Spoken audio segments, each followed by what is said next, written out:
Good morning, good afternoon, good evening, everyone. Welcome back to my channel. If you are new here, I'm Leenda, and this is for the record, Your Honor. So Supercross 2025 main event Monday, San Diego, round 2, episode 2 review.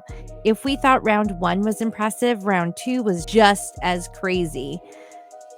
In San Diego, we saw Julien Beaumier take the 250 series by storm, taking away the attention from USA favorite Haiden Deegan, and the return of beast mode in America's gentleman, Eli Tomac.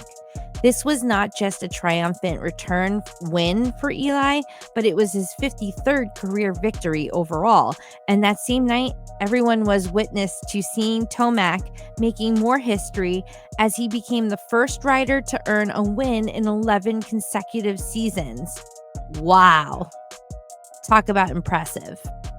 And the viewers knew it because the stadium was filled with Eli fans that screamed for him at every freaking turn. It was loud. It had been a long time since I've won one of these 20-minute main events, said Eli Tomac.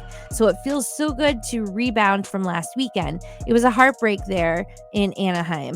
I had to work for this. I made a lot of passes and was able to keep it on 2 wheels. This feels so good, he added. Jett had responded to similar questions about the two's battle on and off the track and for top position of the class. That race with Eli was awesome. He got me at the start and I was trying so hard to just get close enough to make the pass. I'm so happy to be on the box. We tested hard this week to try and get the bike to a better spot, and it was much better, Jett concluded.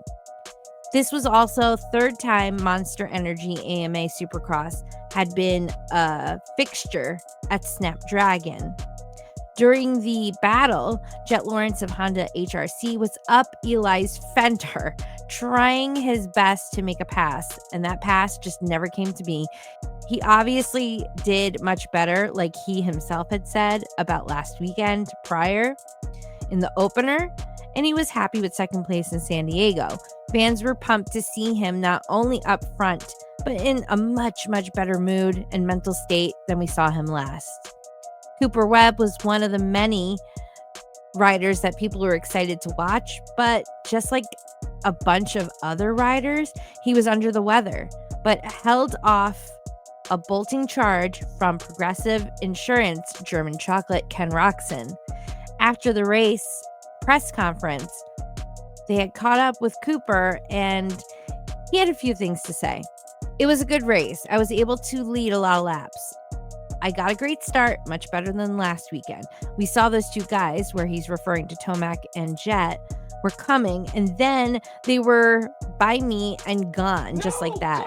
I've been a bit under the weather, so at about the halfway point, that's all I had. I gave it my all, had a great battle with Kenny, and was able to hold him off and get a solid podium. Chase Saxton, the winner of the season opener, recovered decently from a first lap crash and ended up in 6th place.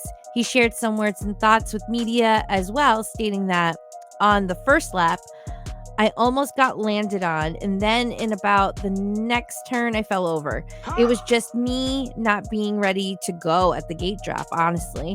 That kind of lit a fire under me, and after that, I really feel like I rode the best that I've ridden in a long time. Some nights aren't your night, so we'll come back to A2 and try to get back on the top step. During the race, we saw Aaron Plessinger turn off the track, and it was said he was under the weather as well, just like a bunch of these riders, including Hunter. This comes news after the big ordeal with Levi Kitchen in the 250s. Something is obviously going around. Hopefully they get it all under control best they can. Oh, no. Now, quick recap and update with the 250s. My God. Did you guys see Shimoda's finger? Bro, it's bad, like really bad. But we'll get into that a little bit later. The West Coast 250 class had a new winner, the first what the moment of 2025 series, a win from Julien Beaumier of the Red Bull KTM factory race team. This was his first win in Supercross ever and instantly took over the division's lead. At just 18 years old, we just might be witnessing another Jett in the making. with Juju. Another rider that many eyes were on was the Monster Energy Yamaha Star Racing newbie to the team, Cole Davies. Cole did his best in only his second pro race, leading early with Juju, making some decent moves for the lead to take over. Supercross veteran rider, new Triumph Racing frontman Jordan Smith seemed pretty firm and steady in third place, and then mid-race, he took second, moving up closer to the victory spot. This has been looking great for the team, as this is a new bike entering the ring. And for Triumph, it's about damn time they have a rider make them look good and show off how they are just as able to compete with long-holding contributors KTM, Gas, Kawasaki, Husqvarna, Suzuki, and even now a couple years with Beta. Not going to lie, with 250, the SMX World Champ and Monster Energy Yamaha Star Racing Haiden Deegan, well, so far it has been a bit disappointing to watch, as many, myself included, were pumped to see how he would crush the opener. And we all expected to see a clean sweep, especially with Levi Kitchen out of the way and switching coasts. But that was far from what actually happened. We still have time, so I'm not stressing it, and he shouldn't stress it as well. He does need to push, but don't overstress it. Don't overthink it, or else it's just going to get worse. It's just these past two races have not even shown us what we already know he is already capable of, which is taking over the entire sport, not just with his personality, but with wins. Something might be going on. Juju just might also be giving him a good run for his money. If he doesn't step it up ASAP and Julian continues to skyrocket, Deegan just might crack even more under pressure. Deegan did show typical strength and determination, as he had a mid-pack start and worked his way up to third with almost about 3 minutes or so left on the clock. Shit. Here we go this again. Is where he was also actually lucky, as Gas rider DiFrancesco made an error on the rhythm section of the course. It totally gave Deegan a gift. Deegan spoke on the mic after the race, saying, "Congrats to Juju. That was a good race on him. My race was just embarrassing. I'm sorry you had to watch that. I just got a little pumped up in the beginning, and it got worse from there. All I could do is work harder this week and come back out swinging." We also heard that he's been experiencing arm pump, which is something we haven't really heard come out of Deegan's camp before that he had to deal with ever. So that's interesting. When asked about how they felt about the race and how it went, Jordan Smith said, "It was a good day. We were changing settings on the bike all day, trying to make it better. We still have a lot of things that we can dial in a little bit better just to get a little more comfortable, but overall the bike seems really good. The track was gnarly tonight. There were a lot of rocks coming out, even in the faces of the jumps, so you had to be careful." And then Julian had added, "It was an amazing main event. I got off to a good start and was just trying to be patient behind Davies. I tried to wear him down a little bit and then made my move. From there, I just tried to ride my own race," which is a really good way to put it. So in my opinion, it was a really good race. There was a couple of battles that we got to see between riders. So it was very entertaining, very exciting, and I'm sure it was very exhausting for them.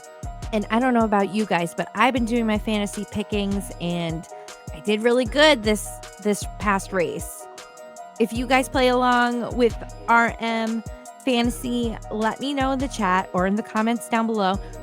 So overall, things are back on track with Jett. Things are doing even better than expected for Eli. A lot of riders that are currently sick with illness right now.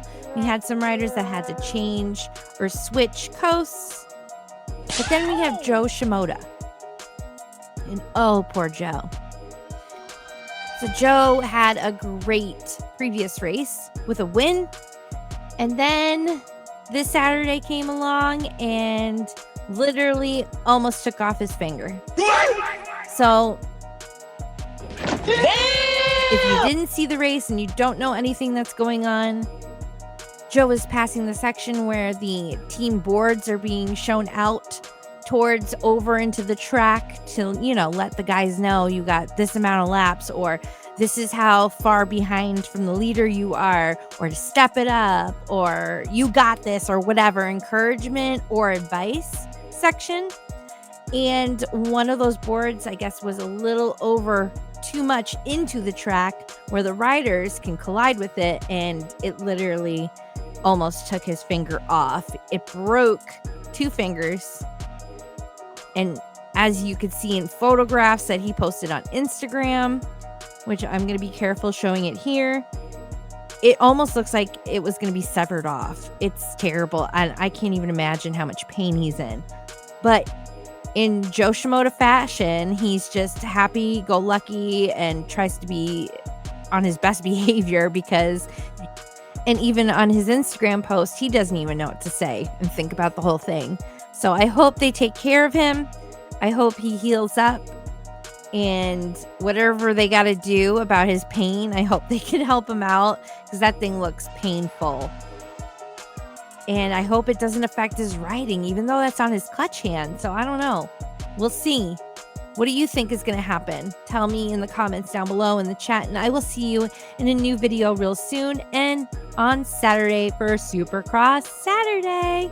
Bye.